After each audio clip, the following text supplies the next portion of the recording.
재범률이 0%인 프로그램이 있어요. 이건 소년원 프로그램이에요.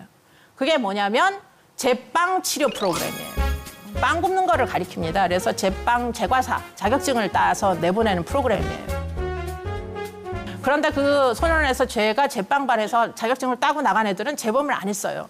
그래서 많은 선생님들이 대체 쟤네들은 무슨 기적이 일어났길래 그렇게 재범률이 높은데 40% 정도 재범률이 나오거든요.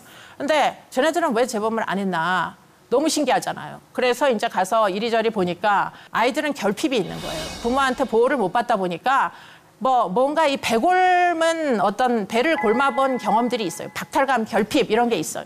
그런데 빵을 구우면 빵이 넘치죠. 언제나 됐다 많이 굽잖아요. 그래서 자기네들이 그 자리에서 다 못 먹어요. 그럼 이걸 어떻게 하느냐? 일단은 나의 욕구를 충족시키고 남는 거는 자기 생활하는 방에 가서 친구들하고 막 나눠 먹죠. 그러니까 이 친구들이 한 번도 얘네를 좋아 안 해보다가 어느 날 빵을 굽고 잔뜩 달달한 빵을 가지고 가니까 그때부터 얘가 언제 돌아오기만을 막 기다리면서 환영해주는 그런 크루가 생겼죠. 그죠? 그리고는 또 한 가지는 이 제가 제빵반의 가장 큰 비밀은 도제식이에요. 얘네들은 살면서 단 한 번도 어른의 지시를 따라본 적이 없어요. 그런데 제가 제빵반에서 선생님 말씀을 안 들으면 어떻게 돼요? 빵이 새카맣게 타든지 아니면 여전히 밀가루 반죽이든지 머리 털나고 처음으로 어른들의 지시에 무조건 따라야 되는 것을 습득하게 됩니다.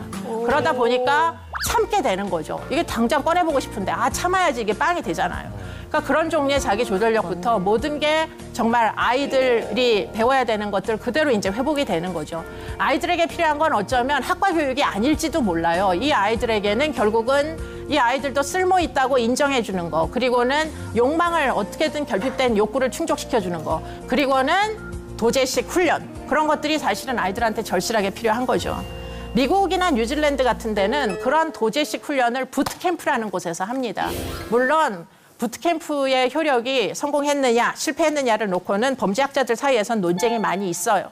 그러나 지역에 따라서는 부트캠프가 성공한 예컨대 도제식 교육을 통해 가지고 아이들에게 생활훈련을 시켜서 결국 생활 습관이 바뀐 아이들을 만들어내는 그런 성공적인 사례들도 존재합니다. 제가 사실은 이제 교환교수 갔을 때 큰애가 중학생이었어요. 남자애였어요. 근데 남자애인데 얘가 굉장히 사만 아이였어요. 가만히를 못 읽고 이런 애였어요. 주의력 결핍 장애가 아닌가 이런 정말 책을 너무 쓸데없는 걸 봐가지고 이제 아는 게 병이라고 계속 그런 생각을 하고 애를 중학교를 보냈는데 그 학교에는 얘보다 더한 애들이 많이 있었어요. 화장실 파이프를 빼갖고 터트리고 물이 새고 막 난리가 나는 이런 이제 학교에다 공립학교에다 보냈어요. 그런데 이제 옆에 보니까 빨간 벽돌 건물이 있는 거예요. 그래서 제가 하루는 아침에 이제 애를 등교를 시켜주고 그 빨간 벽돌 건물을 지나는데 보니까 남자애들이 줄을 쫙 서 있는데 셔츠를 입고 바지를 입고 벨트를 다 똑바로 맸어요. 우리 아이처럼 막 엉망진창으로 하고 학교를 쫓아가지 않고 너무 단정하게 옷을 입고 줄을 쫙 서 있어요. 그래서 제가 너무 감동해서 내가 꼭 저 학교를 내가 애를 전학을 시켜야지. 한국 엄마들은 한국에 있을 때나 미국에 있을 때나 이 극성 맞기가 짝이 없잖아요. 그러니까 이제 내가 저길 좀 어떻게 보내봤으면 좋겠다 하고서는 하루는 시간을 내가지고 그 학교를 찾아갔어요. 그랬더니 선생님이 막 한참 껄껄 웃더니 당신 아이는 여기 못 온다. 그래서 여기 오려면 어떤 조건을 만들어야 되냐 이랬더니 범죄를 저지른 애들만 여기 올 수 있다. 그렇게 얘기를 하시더라고요. 그 화장실 파이프 터트리던 애가 원이라는 애가 있었어요.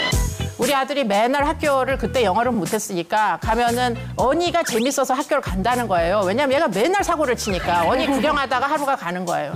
그랬는데 어느 날은 집에 오더니 언니가 없어졌어 엄마 이러는 거예요. 그래서 제가 너무 걱정이 돼서 언니가 어디 갔나 수습을 해봤더니 언니가 부트캠프를 갔더라고요.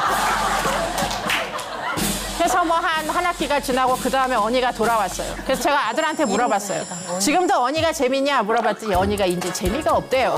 그러니까 여기서 이제 훈련을 받고 돌아온 거죠. 그게 부트캠프입니다. 일종의 대안교육기관이면서 동시에 훈육기관도 되는 거죠. 그러니까 지역마다 부트캠프가 성공한 지역을 보면 진짜 지역사회에서 정성을 들여서 그 지역에 있는 아이들 중에 가장 말썽이 되는 아이들을 여기다가 보내서 다 같이 교육을 하는 이런 시스템으로 구축돼 있어요. 그러니까 우리나라처럼 소년원을 짓겠다 그러면 우리 동네는 들어오지 마라. 그 얘기는 우리 동네에 있는 아이들의 문제를 해결 안 하겠다는 얘기나 마찬가지예요. 다 그 동네 애들이 그 동네 애들이라는 거죠. 그렇기 때문에 무조건 우리 동네가 무조건 집값이 떨어지니까 이런 시설을 짓지 말라. 이거 굉장히 어리석은 선택일 가능성이 높죠.